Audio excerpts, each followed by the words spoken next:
फलटणमधील महिला डॉक्टर आत्महत्या प्रकरणी आरोपी प्रशांत बनकरला मेडिकलसाठी घेऊन आता पोलीस रवाना झालेले आहेत। आरोपी प्रशांत बनकरला पहाटेच पुण्यातून अटक करण्यात आलेली आहे आणि आता मेडिकल तपासणीसाठी पोलीस रवाना झाल्याचं आपल्याला कळतंय।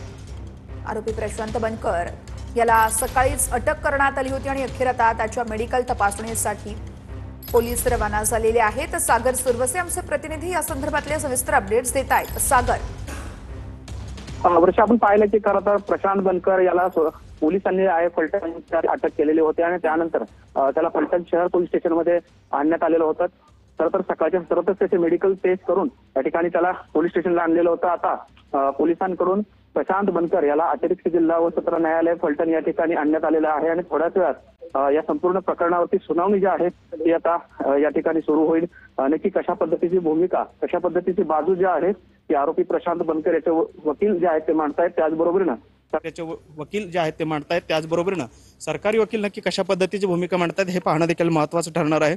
खरं तर आपण पाहिलं की एका महिला डॉक्टरने जे आहे ते आत्महत्या केली होती आणि या आत्महत्या करतानाच तिने सुसाईड नोट ठेवली होती आणि या सुसाईड नोटमध्येच या आरोपी प्रशांत बनकर तसेच पोलीस अधिकारी बदाने यांचा देखील नावाचा उल्लेख या संपूर्ण प्रकरणामध्ये केलेला होता आणि यानंतर आता खरं तर दोनही आरोपी जे आहेत ते काल फरार होते। मात्र त्यापैकी प्रशांत बनकर हा स्वतःहून या ठिकाणी आता पोलिसांना शरण आल्याचं देखील पाहायला मिळते। खरं तर पोलिसांचा दावा आहे की आम्ही त्याला अटक केली, मात्र दुसरीकडे पोलीस अधिकारी जो आहे तो मात्र अद्यापही फरार आहे।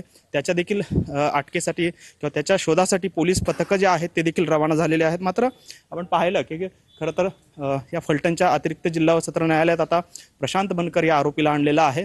त्याला नक्की कशा पद्धतीची पुढची भूमिका जी आहे ते त्याचे वकील असतील किंवा सरकारी वकील जे आहेत ते नक्की काय भूमिका मांडतायत, पोलीस कशा पद्धतीचं आर्ग्युमेंट करतायत हे पाहणं देखील महत्त्वाचं ठरणार आहे।